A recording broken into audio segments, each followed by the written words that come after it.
Hello my friends and welcome to another Tuesday of tutorial.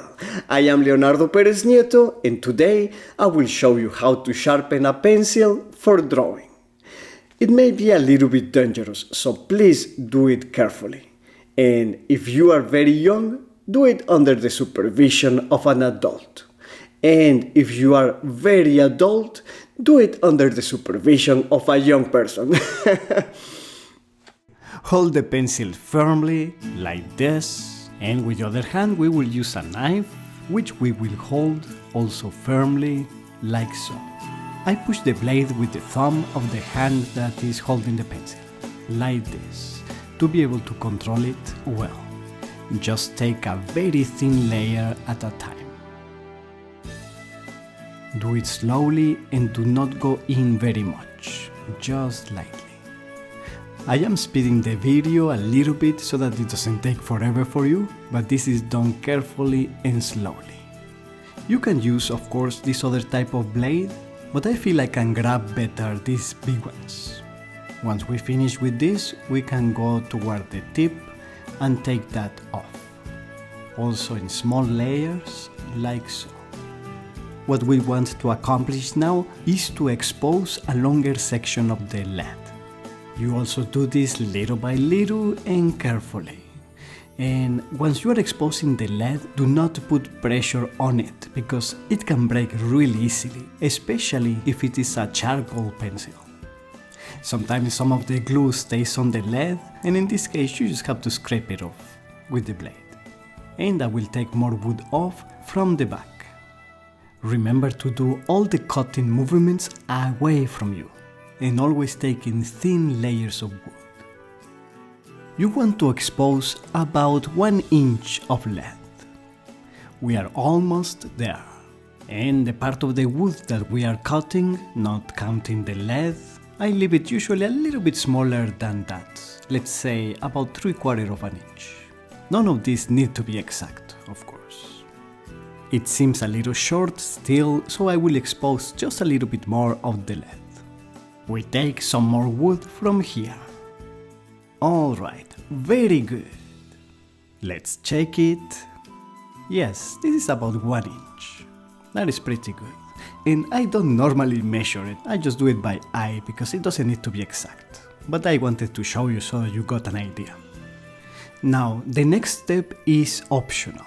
I sometimes start sharpening the lead like this with the knife, to make it smaller toward the tip and to take off that angle that is toward the end and that comes from factory sharpening. Or you may skip this step entirely and go to the next one, which is to sharpen it with a sandpaper. I usually do this step with the blade when I know I will draw a lot of detail and therefore I want it thinner. And then either way I do use a sandpaper. This is a 320 grit, or it can also be a little bit thinner, like 400. I have already used this piece a lot, as you can see. You may rinse it with water to clean it a little bit and then use it again.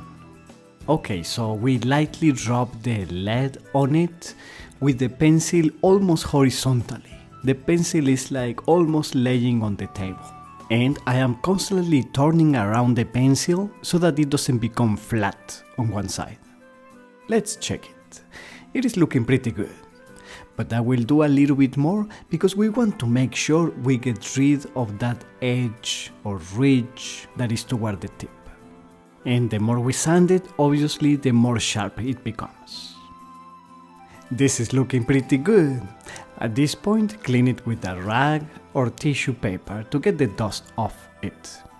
At art stores you can find sharpeners like this and like this, which work very well. But they are obviously more expensive than the regular sandpaper, which works as well. At this point I will clean the wood just so that it doesn't look dirty. And I try to smooth out any edges. Good! I like it. The reason we sharpen it like this is so that we can use the side of the lead.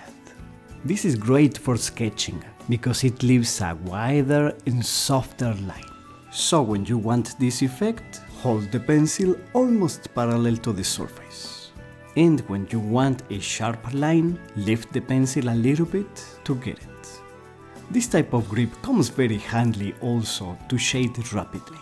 By the way, if you want to learn the best ways to hold the pencil to achieve the different type of effects, I recommend you to watch a tutorial on that you can find at the end of this video. Sometimes I sharpen 2 or 3 pencils in advance, so that when I am in the flow drawing, I don't need to stop when it gets blunt.